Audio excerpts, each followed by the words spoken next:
Just a reminder before today's programme that if you're a Disney fan and wish to know more about the Time to Believe collection and some of the main releases, you can check out this previous collection video.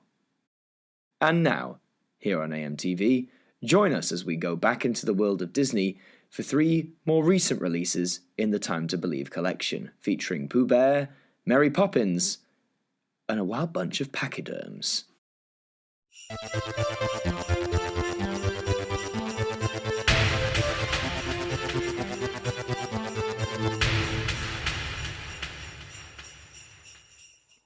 Hi there guys, it's Martyn here, and welcome to another video on this channel. Now if you've been watching for quite a while, or if you've checked out some of my more popular videos, they are about Disney, and specifically Disney DVDs. I've covered my collection on the animated classics, I've covered my collection on the Pixar releases, and I've also covered my collection on the Time to Believe series, which for the most part are the live-action versions or live-action Disney movies, should I say. More recently, live-action versions of Disney movies. And since the last video that I did covering the latest releases at the time, there have been a few more. So I thought I'd do a quick little video here, just showing what these new releases are, and, well, just showing you what they're about, really. So, latest in the Time to Believe collection, one of them we have was this one, Christopher Robin. Now, this was released into cinemas in August of 2018. And I saw it via this DVD, and having watched the movie, it's actually not that bad. Winnie the Pooh was never one of my absolute favourites, shall we say, but I still enjoyed the classic Winnie the Pooh animated stories and the movies and such like. So it was cool to see this one. Ewan McGregor does a great job as Christopher Robin, and the whole movie is pretty solidly paced, and it works really well. It's nothing like groundbreaking, but it works. I also like the artwork they've gone for the cover of Pooh with Christopher Robin's hat and his umbrella and bag. It's a nice, more simplistic cover. And if we take it out of its slip, that is the main cover that it came with. So, obviously saying Ewan McGregor's in it. What does it say? Old friends, new adventures. That's right. So, there's Christopher Robin himself and his wife and their child. And of course, you've got Pooh Bear. You've got Eeyore, Rabbit, Tigger, Piglet, Kanga, and Roo, all the old favourites. So that's your main cover of it. And what have we got? There's your little blurb. Winnie the Pooh and friends embark on a new adventure to help remind a grown-up Christopher Robin how to laugh again. For sometimes doing nothing leads to the very best something. Share the wonder and delight of this big-hearted tale from Disney with your family. Of course, entirely enchanting, says the Metro. And yeah, as I said, pretty good movie. Not many special features. Disney seems to do this. They just put the movie, which is really annoying. I miss the fact that Disney don't really do special features unless you buy the Blu-ray or the 4K. Spare a thought for us DVD users, Disney, come on. But that's Christopher Robin, a really nice little movie, sort of perfect for all the family. It's rated PG. Why is that? Does it say? Mild threat, brief war violence. Oh yeah, that is correct. But it's a good family movie, one for all. And then this next one I did see in the cinema at the time. It's Mary Poppins Returns, which came out in December of 2018. In fact, last year it was mine and my mother's Christmas Eve movie, so that was quite a delight. And yeah, this one's quite a fun one, considering the original came out in 1964, so that's a 54-year gap between sequels, which is one of the longest ever, but it isn't the longest. The longest ever gap between sequels actually is another Disney brand. It's between Bambi and Bambi 2, with a 64-year difference, so bit of a 10-year leap, so there's the spine. And of course, this stars Emily Blunt as Mary Poppins, the titular nanny. And I quite like this cover. Instead of it just being like one colour like the Christopher Robin, you have got Mary Poppins here and then like the background of the door. And this is just a really nice image. I don't know, I really like this one. So let's slip that out. And then you have the standard cover that was released initially, which is virtually the same, except for some reason, is that the same face? Almost looks like she's pulling the same face. We're going to have to do a comparison. But all the colours have changed. Or is that a different outfit? Oh no, maybe that is a different photo shoot. I just got really confused. It's like they've inverted the colours. Like the hat, the coat, the bow tie. It's all different. Oh, anyway, strange anomaly. I like this outfit better, I think. But anyway, that is the main cover with the blossom trees there. This one's rated U.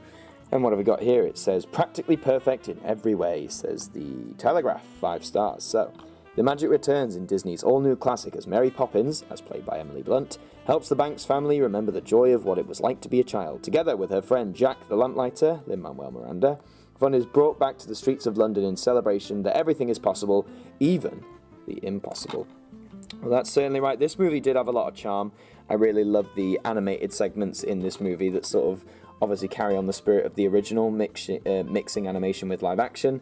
The new songs were okay. None of them were, like, brilliantly amazing, sort of like how Supercalifragilistic is, or a lot of those original songs from Mary Poppins. However, saying that, this is still a very worthy sequel. It's not terrible, it's nothing groundbreaking, but it's nice. That's all I can say, really. And also, as I'm sure you saw in the trailer, Dick Van Dyke, who originally played Bert, I think his name was in the original, does appear in this, and it's quite nice to see him and see how lively he is, even as he enters his 90... Well, he's 90, isn't he? Or 91? He's in his 90s. But yeah, Mary Poppins is good. Now, this one I picked up very recently. This is Dumbo, which came out in March of 2019, directed by Tim Burton, as it proclaims there. Now, Tim Burton, I'm sure we all know some of his work, but he's responsible for the Batman film from 1989 with Michael Keaton and its sequel, Batman Returns. He's responsible for the remake of Charlie and the Chocolate Factory, The Corpse Bride, a whole bunch of films, really. He's a great director. Now, admittedly, I haven't had a chance to watch this yet, although I have heard it's had very mixed reviews. I'll talk more about that in a sec, but here's the cover. Of course, you've got the titular elephant himself, Dumbo, and his very big blue eyes, and he's got the feather, which is very symbolic. I'm sure we've all seen the original by now. And this remake comes, I think, 78 years after the original, so not breaking that Bambi record, because, of course, Bambi and Bambi 2 were sequels. This is a remake. And it's PG. Why is it PG? Mild threat and brief violence. We better be careful then. So, Dumbo, a Disney legend, returns for a whole new generation. Acclaimed director Tim Burton presents the reimagined Dumbo. Dreams soar all the way to the big top when a baby elephant can fly saves the day. Interesting, very interesting for sure. And this was quite long. It's an hour and 47 minutes. Now, compared to the original Dumbo, which was a little over an hour, makes you wonder why it had to be that long, but who knows. Who does it star? Colin Farrell. Oh, Michael Keaton, there you go. Familiar face with Tim Burton. Danny DeVito. I'm the trash man. We all know and love that meme, don't we? And Eva Green. Eva Green is in this as well. So there he is. There's Dumbo. That's the cover.